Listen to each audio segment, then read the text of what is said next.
কিছুদিন আগে পেহেলগামে যেই ঘটনাটা ঘটে গেল সেটা না সত্যি খুব নিন্দনীয়। মানে ২৬ জন মানুষকে মেরে দেওয়া হলো শুধুমাত্র তাদের ধর্মকে বিচার করে। তাদের দোষ কী ছিল? তাদের দোষ একটাই ছিল যে তারা নাকি হিন্দু।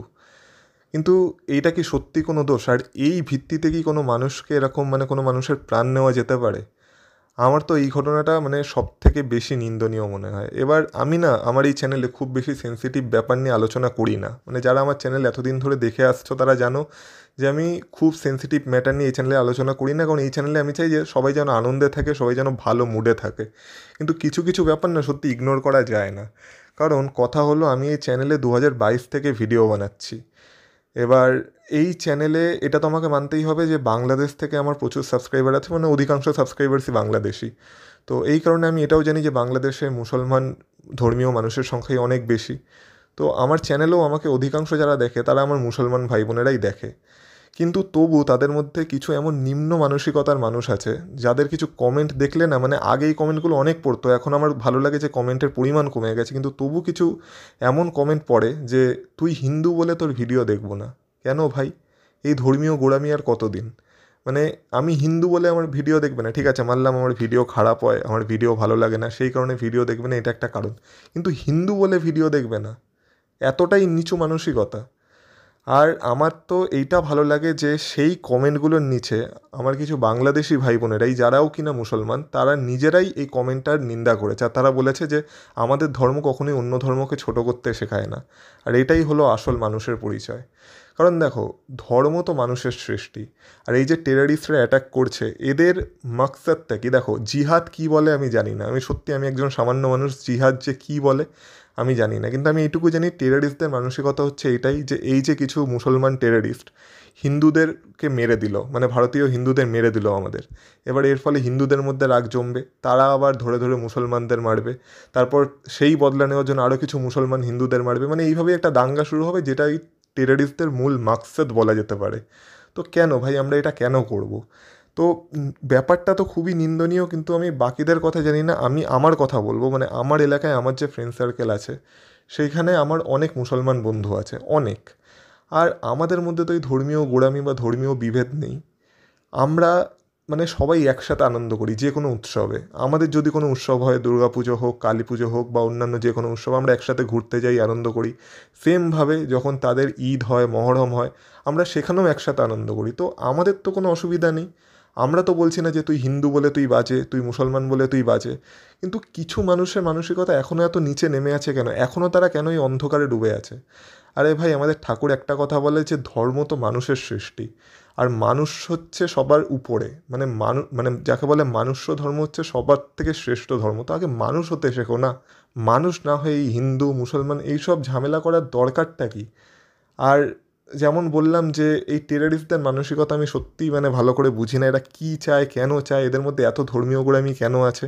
কিন্তু যে ঘটনাটা ঘটেছে সেটা খুবই নিন্দার ঘটনা, মানে খুবই নিন্দাজনক ঘটনা, আর এইটাকে কোনোভাবেই ডিফেন্ড করা যায় না। আর আমি শুধু একটা কথাই বলবো, হিন্দু হও, মুসলমান হও, যাই হও না কেন, নিজের ধর্মকে সম্মান করো। কিন্তু নিজের ধর্মকে সম্মান করার মানে এইটা না যে অপরের ধর্মকে ছোট করতে হবে। সব ধর্মকেই সমানভাবে দেখো আর সব ধর্মকেই সম্মান করতে শেখো। নিজের ধর্মের সাথে সাথে অন্য ধর্মকেও সম্মান করতে শেখো। কারণ আমার যেসব মুসলমান ভাই বোনেরা আছে তারা তো কখনো বলে না যে তাদের ধর্ম অন্য ধর্মকে ছোট করতে শেখায়। আর আমরাও কখনো বলি না যে তাদের ধর্ম ছোট, মানে কোনো ধর্মকেই ছোট চোখে দেখা যায় না। তো আগে মানুষ হও, মানে এত কথা বলার মানে একটাই, আগে মানুষ হতে শেখো। এসব ধর্মীয় গোঁড়ামি বাদ দাও। আর যারা যারা এখন এই ধর্মীয় গোঁড়ামির অন্ধকারে ডুবে আছো ভাই, তাদের আর কিছু বলার নেই। তোমাদের লজ্জা লাগা দরকার, সত্যি লজ্জা লাগা দরকার। আমি তাই সেই সকল মানুষদের সম্মান করি যারা মানুষদের সম্মান করতে জানে, অন্য ধর্মকে সম্মান করতে জানে, আর নিজের ধর্মের সাথে সাথে অন্য ধর্মকেও সম্মান দিতে জানে। তারাই হলো প্রকৃত মানুষ, মানে আমার চোখে তো তাই। তো তুমি হিন্দু হও, তুমি মুসলমান হও, যাই হও না কেন, আগে মানুষকে সম্মান করতে শেখো, সবাইকে সমান সম্মান দিতে শেখো, তাহলেই একদিন এই দেশ বদলাবে। নাহলে আমরা কত প্রতিবাদ করব? প্রতিবাদ কি আগে হয়নি? প্রতিবাদ অনেক হয়েছে। প্রতিবাদ করে আলটিমেটলি কিছুই হবে না, যেটা চলছে সেটা চলবেই। কিন্তু যদি দেশকে বদলাতে হয়, যদি সমাজকে বদলাতে হয়, তাহলে সবার আগে নিজের মানসিকতাকে বদলাতে হবে। তাই সেইটার আগে পরিবর্তন আনো। তো কী বলবো আমি জানি না, আমি কিছু ভুল বললাম কি ঠিক বললাম, যদি কিছু ভুল বলে থাকি ক্ষমা করো, কিন্তু আমার মনে হয় না আমি এখানে কিছু ভুল বলেছি বলে। বাকি আমি এখানে কোনো ধর্মকেই ছোট করছি না, যারা ভাবছো আমি কোনো ধর্মকে ছোট করছি বা মুসলমান ধর্মকে ছোট করে দেখছি, একদমই না। আমি সেই শিক্ষা পাইও নি, আর আমার সেরকম মানসিকতাও নেই।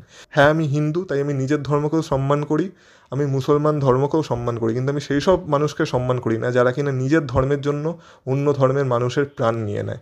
কারণ এতে আমাদের কি ক্ষয়ক্ষতি হলো সেটা জানি না, কিন্তু যাদের গেল, কেউ কারো বাবা হারালো, কেউ কারো স্বামী হারালো, তাদের পরিবারের কথা ভাবো, সব থেকে বেশি ক্ষতিটা তাদের হয়েছে। তাই আমি শুধু সবার শেষে একটা কথাই বলবো, সবার আগে মানুষ হও, মানুষের উপরে কেউ নেই। মানুষ হতে শেখো, মানসিকতা বদলাও, তাহলেই দেশ বদলাবে, তাহলেই সমাজ বদলাবে। যাই হোক, অনেকটা সময় নিয়ে নিলাম, কিন্তু আমার মনে হয় এই কথাগুলো বলা দরকার ছিল। কিন্তু এই ভিডিওতে কথা বলবো ডাব্লিউডাব্লিউইর কিছু আপডেটসকে নিয়ে, রককে নিয়ে কি ঝামেলা হচ্ছে, আর রক আর ট্রিপল এইচের মধ্যে কি কোনো সত্যি ঝামেলা আছে রিয়েল লাইফে, সেটা নিয়েও কথা হবে।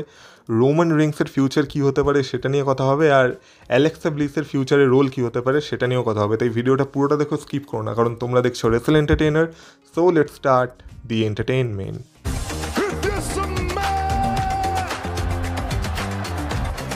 Acknowledge me. Acknowledge me. You there, sitting at home. Acknowledge me. সবার প্রথমে কথা বলা যাক দ্য রককে নিয়ে। এবার রক রিসেন্টলি প্যাট ম্যাকাফির শোতে এসে কী বলেছিল সেটা তো আমি আগের ভিডিওতে ভালোভাবে আলোচনা করেছি। তো সেই ভিডিওটা যারা দেখোনি গিয়ে চেক আউট করতে পারো, সেখানে রকের সম্পূর্ণ যা যা বক্তব্য ছিল সব জেনে যাবে। তো রকের এইসব বক্তব্যগুলো যে কতটা স্টুপিড ছিল আমি সেটাও ব্যাখ্যা করেছিলাম সেই ভিডিওটায়। তো রকের এই কমেন্টগুলো নিয়ে রিসেন্টলি বাস্টেড ওপেন রেডিও ডেভও মানে খুব বাজেভাবে নিন্দা করেছে, আর সে বলেছে যে রক এইসব এখন কেন বলছে যখন রেসেলমেনিয়া হয়ে গেছে।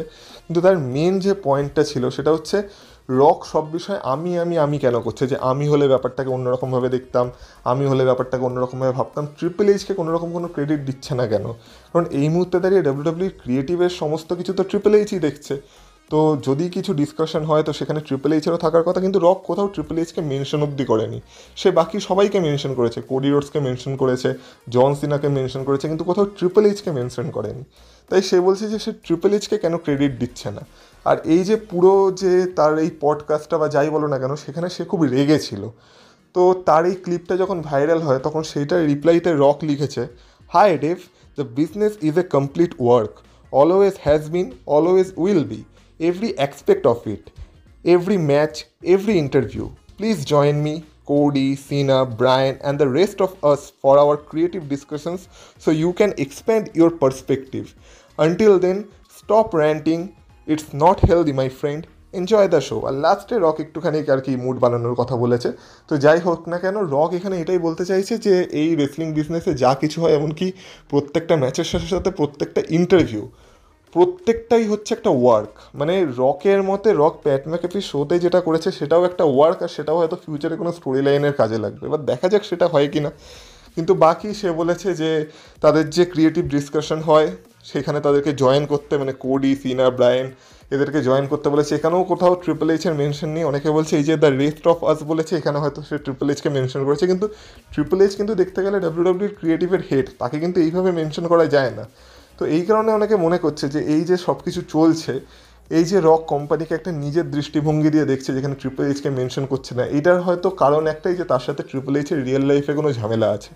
আবার অনেকে এটাও মেনশন করছে যে যখন ট্রিপল এইচ তার হল অফ ফেমে স্পিচ দিয়েছিল সেখানে সে লিটারালি সবার কথা বলেছিল, তার কেরিয়ারে যার যার অবদান আছে, কিন্তু রককে কোথাও মেনশন করেনি, যদিও রক এখন টিকেওর বোর্ড অফ ডিরেক্টরসের একজন। তো তাই অনেকে মনে করছে যে হয়তো রিয়েল লাইফে ট্রিপল এইচ আর রক একে অপরকে সহ্য করতে পারছে না, বা তাদের মধ্যে কিছু কনফ্লিক্ট আছে। তো এই নিয়ে তোমাদের ধারণা কি তোমরা বলতে পারো। কিন্তু হ্যাঁ, রক এখন যতই কথা ঘোরা, কিন্তু রক যেগুলো বলেছিল সেগুলো কিছুটা স্টুপিড তো ছিল, সেটা আমি আগের ভিডিওতে ভালো করে ব্যাখ্যা করেছি। তো দেখা যাক রক এরপরে ফিউচারে কী করে। কারণ দেখো, এইটুকু তো আশা রাখতেই হবে যে রক যদি কিছু করে সেটা আশা করি ভালোর জন্যই করবে, কারণ আমরা তো সেই আশা নিয়েই দেখি। কিন্তু আলটিমেটলি যখন এই রেসেলমেনিয়া নাইট 2 এর মতো কাণ্ড কারখানা ঘটে যায় তখনই মনটা খারাপ হয়ে যায় যে এটা রক কী করলো। যাই হোক, দেখা যাক ফিউচারের জন্য রক কী করে। নেক্সট কথা বলা যাক অ্যালেক্সা ব্লিসকে নিয়ে। তো অ্যালেক্সা ব্লিসের তো রেসেলমেনিয়া জাজমেন্টের এগেনস্টে একটা কোনো ফিউডে জড়ানোর কথা ছিল, কিন্তু সেটা হয় না। হোয়াইট সিক্সেরও রেসেলমেনিয়া থাকার কথা ছিল, সেখানেও প্ল্যান ড্রপ করে দেওয়া হয়। তো এখন জানা যাচ্ছে যে এই যে যেহেতু রেসেলমেনিয়া হয়ে গেছে আর এখন একটা নতুন রোড শুরু হয়ে গেছে, তো এইখানে খুব তাড়াতাড়ি অ্যালেক্সা ব্লিস রিটার্ন করতে পারে। আর অ্যালেক্সা ব্লিসের রোল কী হবে, তো জানা যাচ্ছে এইটাই যে অ্যালেক্সা ব্লিস হোয়াইট সিক্সের মেন লিডার হিসেবে মানে রিটার্ন করতে পারে। এতদিন আমরা কি দেখেছিলাম, এতদিন আমাদের মনে হয়েছিল যে হোয়াইট সিক্সের মেন লিডার হচ্ছে বো ড্যালাস মানে আঙ্কেল হাউডি, কিন্তু এখন জানা যাচ্ছে যে সেইটা না, অ্যাকচুয়ালি এই যে হোয়াইট সিক্স তৈরি হয়েছে এর মেন লিডার হচ্ছে অ্যালেক্সা ব্লিস। এবার সেটাকে ডাব্লিউডাব্লিউ কীভাবে আমাদের টেলিভিশনে দেখাবে সেটা দেখা ইন্টারেস্টিং হবে, কিন্তু এই কথাটা এখন প্রায় কনফার্ম হয়ে গেছে যে খুব তাড়াতাড়ি তার মানে অ্যালেক্সা ব্লিসের রিটার্ন হতে চলেছে। আর খুব সম্ভবত কোনো এক স্ম্যাকডাউনের এপিসোডে অ্যালেক্সা ব্লিসের রিটার্ন হবে, আর সেটা যদি কালকের স্ম্যাকডাউনের এপিসোড হয় তাহলে তো মজাই মজা। কিন্তু কালকের স্ম্যাকডাউনের এপিসোডে আরও একজনের রিটার্ন হতে চলেছে, আর সেটা হলো অ্যালিস্টার ব্ল্যাক। তার টিজার অলরেডি ডাব্লিউডাব্লিউ এতদিন ধরে দেখাচ্ছিল, মানে ভিনিয়েটগুলো দেখাচ্ছিল, তাদের একটা ডেটও দিয়ে দিয়েছে যেটা হলো কালকের ডেট। তো কালকেই সম্ভবত অ্যালিস্টার ব্ল্যাকও ডাব্লিউডাব্লিউতে ফিরে আসতে চলেছে। আমরা রতে রুসেফকে দেখেছিলাম, এবার স্ম্যাকডাউনে সম্ভবত আমরা অ্যালিস্টার ব্ল্যাককেও দেখতে চলেছি। তো কালকের স্ম্যাকডাউনের এপিসোডও খুব বড় হতে চলেছে, সেটাকে মিস করো না যেন। আর নেক্সট আর ফাইনাল আপডেটে কথা বলা যায় কিছু আনএক্সপেক্টেড ট্যাগ টিমসদের নিয়ে। তো আনএক্সপেক্টেড ট্যাগ টিমস কেন বলছি, কারণ ডাব্লিউডাব্লিউর এমন কিছু প্ল্যান আছে ফিউচারের জন্য যেগুলো সত্যি দেখে মনে হচ্ছে যে এরা একসাথে কী করেই বা আসতে পারে। তো তার মধ্যে প্রথম নাম হচ্ছে ট্র্যাভিস স্কটের। তো রাসেলমেনিয়া নাইট 2-তে যাই আমরা দেখেছিলাম, সেটা তো মানে ভালো হোক বাজে হোক, লাস্টে আমরা দেখেছিলাম যে ট্র্যাভিস স্কট আর জন সিনা একসাথে ছিল। আর রক ও প্যাট ম্যাকেফির শোতে এটা মেনশন করেছিল যে ট্র্যাভিস স্কট রেসলিং মানে বিজনেসটাই খুব ভালোবাসে, আর সে তাই জন্য পারফরমেন্স সেন্টারে ট্রেনিং করতেও শুরু করে দেবে খুব তাড়াতাড়ি। তো জানা যাচ্ছে এরকম যারা যারা এই জন সিনা ট্র্যাভিস স্কটকে দেখে মাথা গরম করেছিল তাদের মাথা আরও গরম হতে চলেছে, কারণ ডাব্লিউডাব্লিউ ফিউচারে জন সিনা আর ট্র্যাভিস স্কটের একটা ট্যাগ টিম ম্যাচ প্ল্যান করে রেখেছে, মানে তারা একসাথে ট্যাগ টিম হিসেবে কোনো একটা ম্যাচে কম্পিট করতে পারে। তো একে জন সিনার ডেট কম, তার মধ্যে একটা ম্যাচ সে ট্র্যাভিস স্কটের সাথে ট্যাগ টিম ম্যাচ দেবে, তো অনেকেরই মাথা গরম হতে পারে, কিন্তু এটাই যা এখনও জানা যাচ্ছে। আর এই প্ল্যানটা যদি আলটিমেটলি মানে স্ট্যাম্প লেগে যায় এই প্ল্যানে যে এটা হতেই হবে, তো তাহলে আমরা ফিউচারে ট্র্যাভিস স্কট আর জন সিনাকে অ্যাজ আ ট্যাগ টিম দেখতে পেতে পারি। কিন্তু আরেকটা আনএক্সপেক্টেড ট্যাগ টিম হচ্ছে রোমান রিংস আর সিএম পাঙ্কের ট্যাগ টিম। এবার আনএক্সপেক্টেড হলো, এটা এখন কিছুটা এক্সপেক্টেড মনে হচ্ছে, কারণ লাস্ট মানডে নাইট রতে যা যা ঘটেছে তারপর থেকে ডাব্লিউডাব্লিউ সিএম পাঙ্ক আর রোমান রিংসের অনেক টিজার দিচ্ছে, মানে টিজ করছে যে তারা আরও একসাথে আসতে পারে। তাদের কিছু ভিডিও আপলোড করছে যেখানে রয়ের মানে যখন এইসব ঘটনা ঘটে গেছিলো, যখন অফ ইয়ার চলে গেছিলো, তখন মানে সিএম পাঙ্ক আর রোমান রিংস একে অপরকে দেখছিল একটা অদ্ভুতভাবে, মানে দেখে মনে হচ্ছিলো তারা বলছে যে আমাদের একে অপরের সাহায্য তো চাই, কিন্তু সেটা আমরা মুখে বলবো না, এরকম টাইপের একটা ব্যাপার। তো খুব তাড়াতাড়ি হয়তো আবার সিএম পাঙ্ক আর রোমান রিংস একই টিমে আসতে পারে, বা একই টিমে আসতে বাধ্য হতে পারে, যাতে সেথ রলিন্স আর তার যে ফ্যাকশনটা তৈরি হচ্ছে তার এগেনস্টে তারা লড়াই করতে পারে। আর ভিডিও শেষ করার আগে একটা কথা বলে রাখি, আমার একজন সাবস্ক্রাইবার আমার থেকে একটা ভিডিও ডিমান্ড করেছে, যেটা তোমরা এই মুহূর্তে স্ক্রিনে দেখতে পাচ্ছ। তো এই বিষয়ে আমি খুব তাড়াতাড়ি একটা ভিডিও বানাতে চলেছি, রবিবারের মধ্যে ভিডিওটা চ্যানেলে চলে আসবে।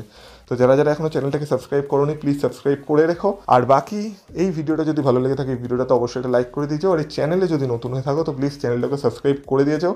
আর আমি শুরুতে যে কথাগুলো বললাম সেই কথাগুলোকে একটু মন খুলে ভেবো, অন্ধের মতো কিছু ভেবো না, পুরো মানে মানেটা বোঝার চেষ্টা করো কথাগুলোর, আশা করি বুঝতে পারবে আমি কি বলতে চাইছি। আর বাকি তোমরা যদি আমাকে ইনস্টাগ্রামে ফলো করতে চাও তার লিঙ্ক পেয়ে যাবে তোমরা এই ভিডিও ডিসক্রিপশনে, তো সেখান থেকে তোমরা আমাকে ফলো করে আসতে পারো। তাহলে তোমাদের সাথে কথা হবে আবার পরের ভিডিওতে, ততক্ষণ তোমরা ভালো থেকো, টাটা।